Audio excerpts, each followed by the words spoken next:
बिस्मिल्लाहिर्रहमानिर्रहीम। आज का हमारा टॉपिक है सेक्शन 223 पीपीसी, जो खुलासतन ऐसे है कि जब किसी सरकारी एहलकार की गफलत से कोई शख्स हिरासत से या कैद से फरार हो जाए, एस्केप कर जाए। लेक्चर के एंड पे हम करेंगे वो आर्टिकल्स आपसे शेयर करेंगे जो रिलेटेड है, जो मुतल्लिक हैं फोरेंसिक करवाने के लिए, जब किसी चीज़ का फोरेंसिक एग्जामिनेशन करवाना उसके लिए, और चंद अशार आपकी नज़र करेंगे। अगर आपको लेक्चर पसंद आए तो सब्सक्राइब ज़रूर कर दिया करें ताकि हर लेक्चर आप तक पहुंचता रहे। पहले मैं इसकी डेफिनेशन जैसे कि पीपीसी में दी गई है वो इंग्लिश में है, वो मैं पढ़ देता हूँ और बाद में इस पे डिटेल बात करेंगे उर्दू ज़ुबान में। Whoever being a public servant legally bound as such public servant to keep in confinement any person charged with or convicted of an offense or lawfully committed to custody negligently suffers such person to escape from confinement shall be punished with simple imprisonment for a term which may extend to 2 years or with fine or with both. यानी जब कोई सरकारी एहलकार हो और इस तरह बतौर सरकारी एहलकार होते हुए कानूनन पाबंद हो कैद किसी शख्स को जिस पर इल्ज़ाम हो या जिसको अदालत से सजा हुई हो, उसको कैद में रखने का,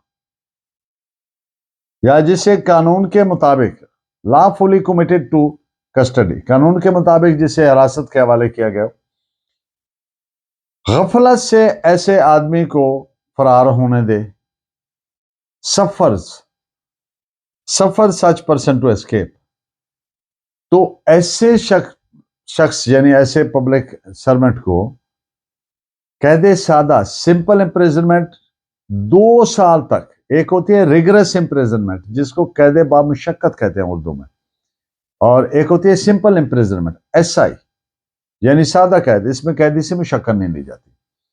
2 साल तक सजाए कैद SI या जुर्माना या दोनों की सजा दी जाएगी ऐसे पब्लिक सर्वेंट को। सेक्शन 223 के जो बेसिक इंग्रेडिएंट्स हैं, अगर इसको प्रीवियस 2 लेक्चर्स 222 और 221 के साथ देखें तो ये उन्हीं की एक एक्सटेंशन मालूम होती है। इसके जो बुनियादी इंग्रेडिएंट्स हैं वो नंबर 1, मुल्जिम का पब्लिक सर्वेंट होना जरूरी है। इन तीनों सेक्शंस में पब्लिक सर्वेंट जिस सेंस में लिया गया है वो ऐसे नहीं है कि कोई पब्लिक सर्वेंट, ऐसा पब्लिक सर्वेंट जो कानूनन पाबंद है, यानी सादा जुबान में कि जिसकी ड्यूटी है उसको कैद में रखने की, वो कानूनन पाबंद हो। नंबर 2, गिरफ्तार करने का या सजा याफ्ता या कानून के मुताबिक हिरासत में लिए गए शख्स को गिरफ्तार करने का या कैद में रखने का। नंबर 3, ऑफेंडर पर जुर्म का इल्जाम था या कन्विक्टेड सजा याफ्ता शख्स था या उसे कानून के मुताबिक हिरासत में लिया गया था। एंड नंबर 4, मुल्जिम ने अपनी गफलत से उसे फरार होने दिया। इसमें कन्फाइनमेंट वर्ड जो यूज हुआ है उसको लिमिटेड सेंस में नहीं लिया जाना, यानी कोई ऐसी हदूद जिनके अंदर रेस्ट्रिक्ट किया जाए उसको। Confinement is detention but every detention is not confinement. जो 2 लफ्ज हैं इनमें बड़ा वाज़ेह फर्क है, डिटेंशन और कन्फाइनमेंट। डिटेन का मतलब होता है to hold back, to withhold, to keep in custody और टू स्टॉप टू कीप। लफ्ज कन्फाइन का मतलब है to limit, to enclose, to imprison. इसलिए जब किसी अथॉरिटी को कन्फाइन करने का इख्तियार ना हो बल्कि सिर्फ डिटेन करने का इख्तियार हो, यानी वो डिटेंशन में रख सकता है, और कस्टडी से ऐसा शख्स भाग जाए जो कन्फाइंड नहीं डिटेन्ड है, तो फिर सेक्शन 223 का जुर्म नहीं बनेगा। जुर्म तब बनता है जब कन्फाइनमेंट में हो। इस पे आप रेफरेंस केस नोट फरमाएं। 1972 criminal law journal page 988 Patna, और रेलेवेंट बात जो जिन पेजेस पर है वो है 990 एंड 991। लफ्स नेग्लिजेंस मोस्ट पिवटल इंपॉर्टेंस का हामिल है इस सेक्शन में, क्योंकि सारी सेक्शन जो हिंजेस अपॉन बेस्ड है नेग्लिजेंस पर। तो negligence is absence of such care और स्किल एंड डिलीजेंस। वो चौकसी, मुस्तैदी, डिलीजेंस, स्किल, ट्रेंड होना किसी चीज के लिए, केयरफुल होना, मुताहत होना, जो एक पब्लिक सर्वेंट से बतौर एक ट्रेंड पर्सन जो उससे एक तवक्को की जाती है, एक्सपेक्ट की जाती है अपने फराइज, अपने ऑफिशियल ड्यूटीज की परफॉर्मेंस में, अपने फराइज की सरंजामदही में, उसका अगर ना होना पाया गया तो क्या हुई? नेग्लिजेंस हो गई, गफलत हो गई। इसकी 3 बुनियादी अकसाम है।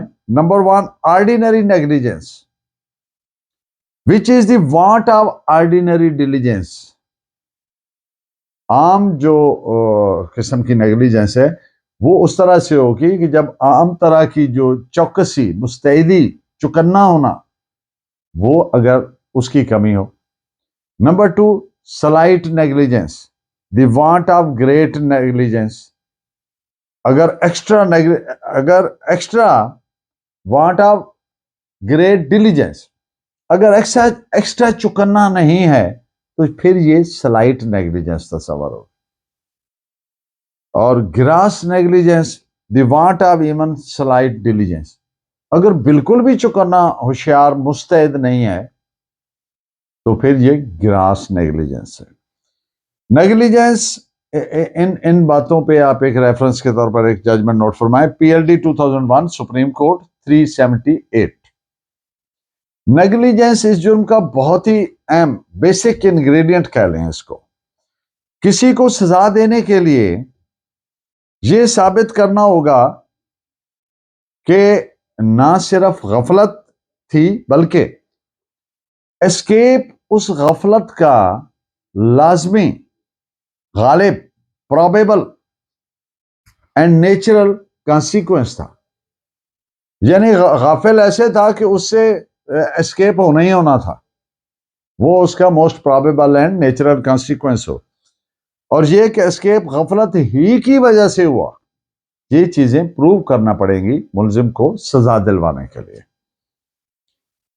अब एक केस जिसके फैक्ट्स इस तौर से थे कि मुलजिम कांस्टेबल ने एक हिरासत कस्टडी में शख्स को ऑनरेबल मैजिस्ट्रियल कोर्ट में पेश किया। पेश कर चुकने के बाद जब वो अदालत से बाहर निकला तो अदालत के बाहर ही मुलजिम कस्टडी से एस्केप कर गया, फरार हो गया। जब प्रोब किया गया मामले को तो चीज सामने ये आई कि जो हैंडकफ्स थे, हथकड़ी थी जो, उससे तो मुलजिम का फरार होना नामुमकिन है तावक्ते कि उसको खोला गया हो या तोड़ा गया हो। तो साबित ये हुआ, अदालत ने करार ये दिया, it was held by the court, कि वो कांस्टेबल दरअसल नेग्लिजेंस का जिम्मेदार था। इस पे आप रेफरेंस केस नोट फरमाएं। 1977 SCMR पेज 121।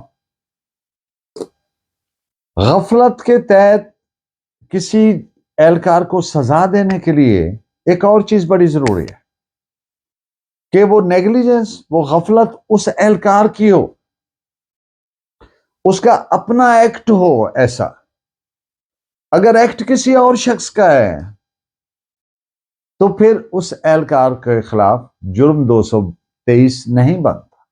इस पे आप नोट फरमाएं। PLD 2002 supreme court page 287। अब एक और मुकदमा जिसके इंतहाई मुख्तसरन फैक्ट्स ऐसे थे कि हिरासती मुलजमान को लेकर गाड़ी जा रही थी। पुलिस एहलकारान, पब्लिक सर्वेंट्स لے کر جا رہے تھے اپنی تحویل میں. اب ایک ملزم نے کہا کہ نیچرل کال ہے, میں کرنا چاہتا ہوں, یورین پاس کرنا چاہتا ہوں, اور بہت اس نے اس پہ زور دیا کہ بہت مجبوری ہے.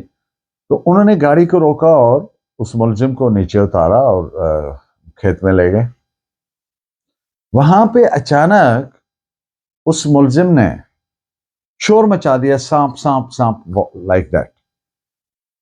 تو اسی شور شرابے میں اور اسی سراسیمگی میں جو سنسیشن کریٹ ہوا خوف سے سانپ کے, وہ فرار ہونے میں کامیاب ہو گیا.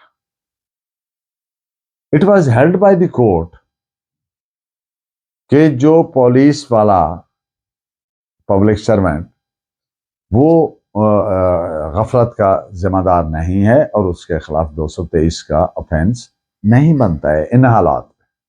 تو اس پہ آپ ریفرنس کیس نوٹ فرمائیں, AIR 1918 الہ آباد پیج 282. اب دو باتیں ہیں, پروف ثبوت کی کیا نوعیت ہوگی ملزم کو 223 کے تحت سزا دلوانے کے لیے. جہاں تک محکمانہ ڈپارٹمنٹل انکوائری کا تعلق ہے, وہاں پہ تو یہ چیز دیکھی جا سکتی ہے پریزمپشن کی بنیاد پر, حالات و واقعات کی بنیاد پر اس کو ڈیسائیڈ کیا جا سکتا. لیکن عدالت میں اس ملزم کو کنوکٹ کروانے کے لیے, سزا دلوانے کے لیے بڑی ٹینجیبل, ریلائبل, کریڈیبل, ٹھوس شہادت موجود ہونی چاہیے. اس کے بغیر اب ثابت عدالت تصور نہیں کرتی کہ اس فیکٹ کو, یعنی غفلت والے فیکٹ کو پروو جب تک کریڈیبل انفارمیشن سے, ریلائبل ایویڈنس سے نہیں ہوگا تو وہ ثابت تصور نہیں ہوگا. کیونکہ جو معیار ثبوت کنوکشن کے لیے عدالت میں وہ بہت ہی تگڑا ہے, اور اس پہ جب تک اس لیول پہ آ کے ثابت نہیں کیا جاتا عدالت سزا نہیں دیتی. اس لیے کہ کسی شخص کی جو فنڈامنٹل رائٹ ہے آزاد رہنے کا, اس کو اس پہ وہ ہیمپر ہونا ہے, وہ افیکٹ ہونا ہے. تو اس پہ آپ ریفرنس کیس نوٹ فرمائیں, PLD 2001 supreme court page 378. And in the end of the lecture, practicing lawyers اس چیز سے ڈیلی بیس پہ ان کا واسطہ ہوتا ہے, ڈائریکٹلی انڈائریکٹلی. کسی ڈاکومنٹ کا یا کسی بھی چیز کا فورینزک کروایا جانا مقصود ہو, یعنی لیبارٹری سے اس کا ٹیسٹ کروانا, کوئی سگنیچر ہے, کوئی ہینڈ رائٹنگ ہے, کوئی تھم امپریشن ہے. اگر ایک فریق کہتا ہے کہ یہ جینون ہے اور دوسرا فریق کہتا ہے کہ یہ ان جینون ہے, فیک ہے, فورڈ ہے, تو پھر اس کو عام طور پر کروایا جاتا ہے اس کا فورینزک ٹائم. فورینزک لفظی مطلب ہوتا ہے عدالتی, تو وہ اس کا فورینزک ایگزامینیشن کروایا جاتا ہے. پنجاب کے اندر PFSA موجود ہے, اسی طرح باقی پروونسز میں, سب باقی ملکوں میں اپنی اپنی. پنجاب فورینزک سائنس اتھارٹی ہے پاکستان میں پنجاب کے, تو وہاں سے کروایا جاتا ہے. لیکن اس سے کون سے ریلیونٹ اس کے آرٹیکلز ہیں قانونی شہادت کے, وہ ہیں 59, 78, 81 اینڈ 84 قانون شہادت آرڈر. انڈیا میں ایویڈنس ایکٹ بولتے ہیں. تو ان کے یہ ریلیٹڈ ہیں, ان کو پڑھنے سے آپ کو اس میں مدد ملے گی. And in the end of the lecture آج کا شعر ہے کہ تیری جیسی آنکھوں والے ساحل پر جب آتے ہیں تو لہریں شور مچاتی ہیں, لو آج سمندر ڈوب گیا. آپ کا بہت شکریہ. Please keep watching and guiding me by your valuable comments. Allah نے کے بعد.